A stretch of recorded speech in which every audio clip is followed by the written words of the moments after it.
Friends, ഏവർക്കും easy learn P S സിയിലേക്ക് സ്വാഗതം. ഇന്നത്തെ വീഡിയോയിൽ LD ക്ലർക്കിൻ്റെ തൊഴിൽ വീതിയിലെ കട്ട് ഓഫ്, ഡിവിഷണൽ അക്കൗണ്ടിൻ്റെ ഒഴിവ് 30, റാങ്ക് പട്ടികയിൽ 31 പേര്, ലാബ് അസിസ്റ്റൻ്റ് അപേക്ഷകർ 5.13 ലക്ഷം, പ്രാഥമിക പരീക്ഷ ഡിസംബർ 28-ന്, HSST ഹിസ്റ്ററി 9 ചോദ്യം റദ്ദാക്കി 4 ഉത്തരം തിരുത്തി, സിവിൽ എക്സൈസ് ഓഫീസർ എൻഡ്യൂറൻസ് ടെസ്റ്റിൽ പകുതിയിലേറെ പേർ പുറത്ത്, ക്ലർക്ക് പരീക്ഷയ്ക്ക് മുമ്പ് ചോദ്യം PSC സൈറ്റിൽ നിന്ന് ഗൂഗിൾ,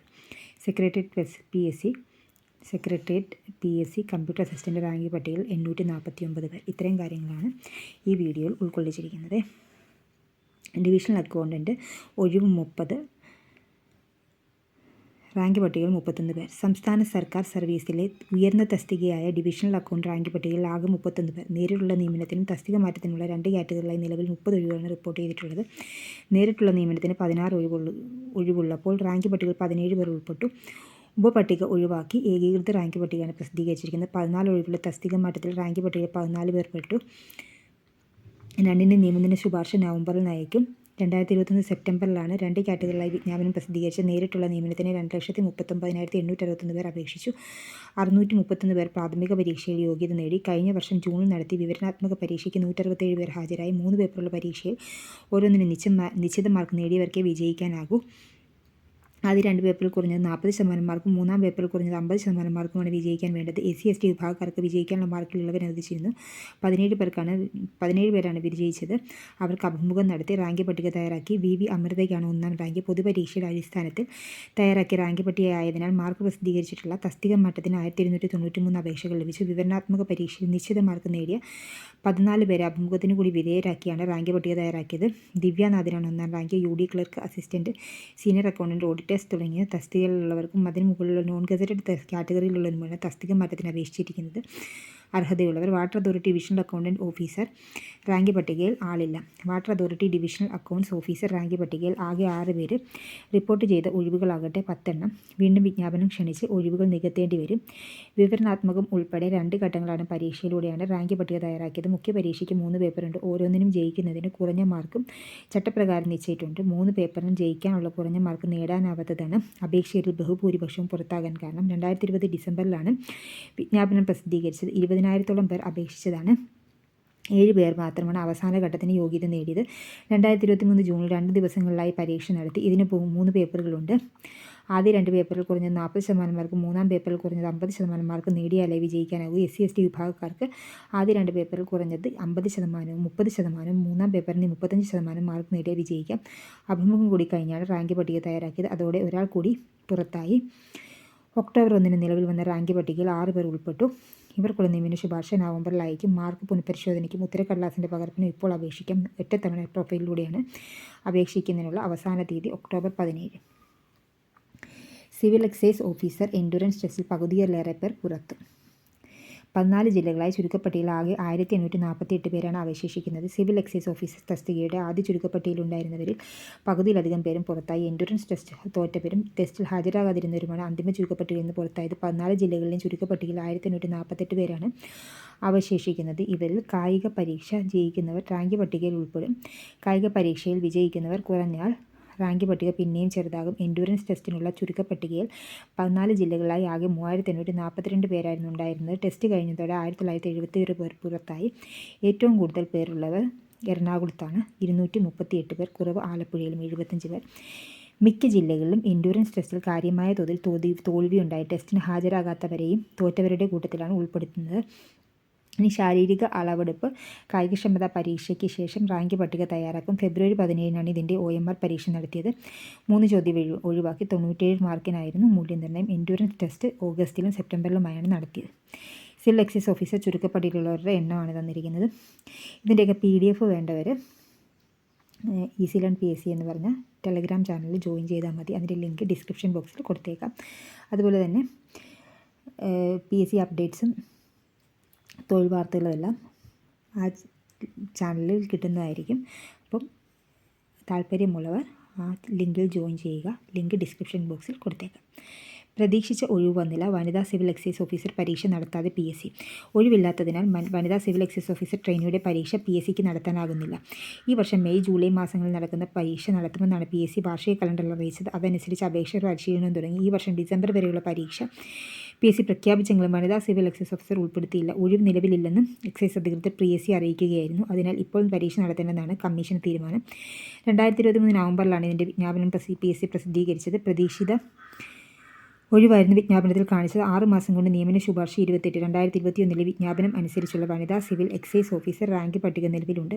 6 മാസം പിന്നിടുന്ന അതിൽ നിന്ന് 28 നിയമന ശുപാർശകളാണ് ഇതുവരെ അയച്ചത്. പത്തനംതിട്ട, എറണാകുളം, മലപ്പുറം, കണ്ണൂർ ജില്ലകളിൽ ഇനിയും നിയമന ശുപാർശ ആരംഭിച്ചിട്ടുള്ള നിലവിൽ ഏറ്റവും കൂടുതൽ നിയമന ശുപാർശ അയച്ചത് ഇടുക്കിയിലാണ്. 5 എണ്ണം തിരുവനന്തപുരം, കൊല്ലം ജില്ലകളിൽ ഓരോ നിയമന ശുപാർശയുണ്ടായി.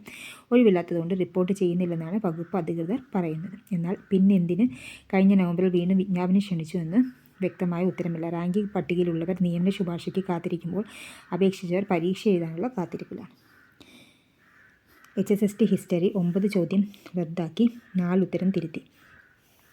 Higher secondary school teacher history പരീക്ഷയുടെ 9 ചോദ്യം PSC റദ്ദാക്കി.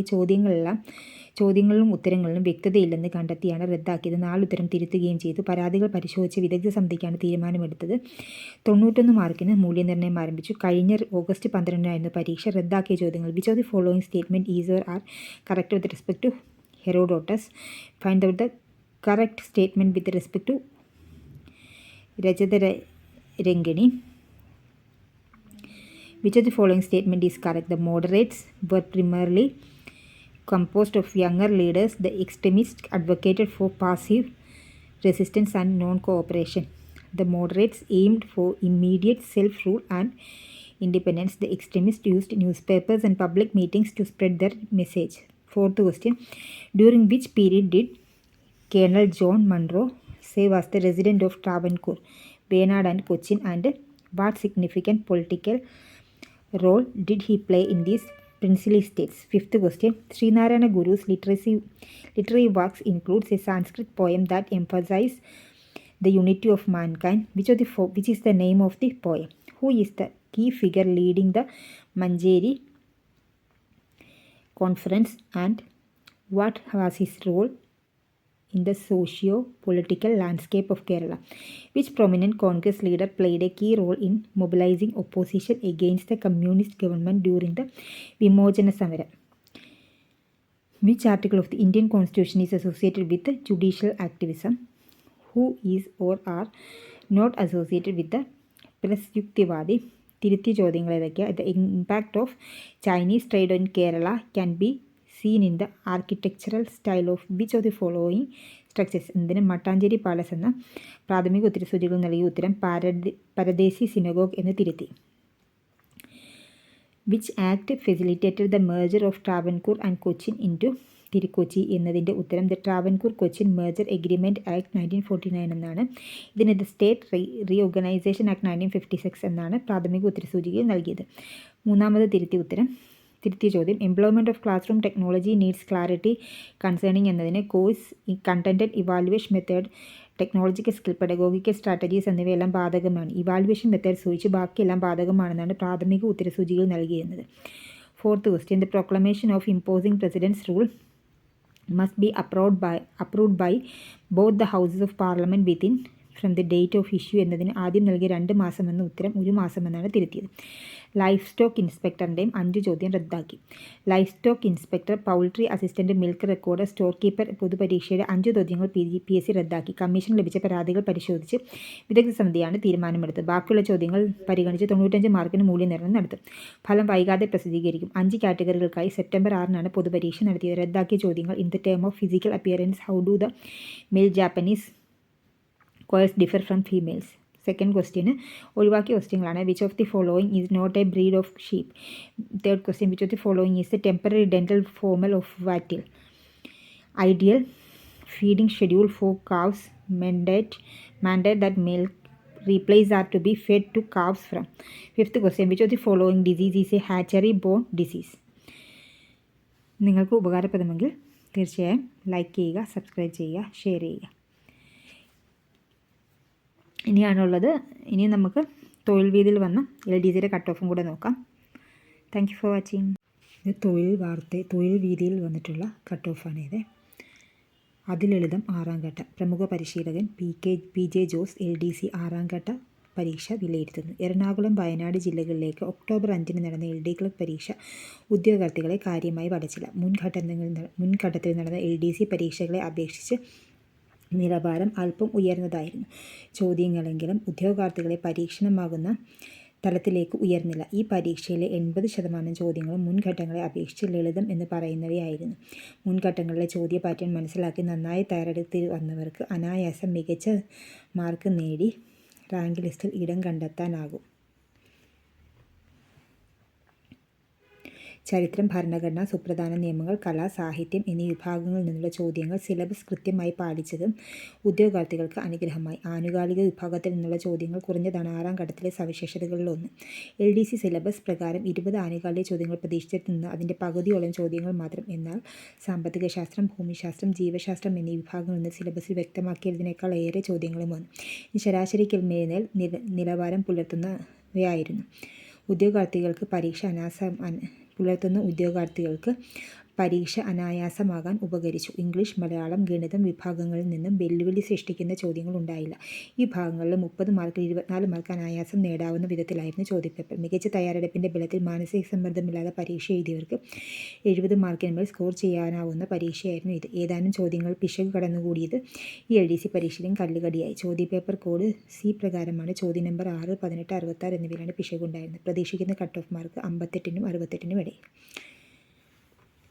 Thank you for watching.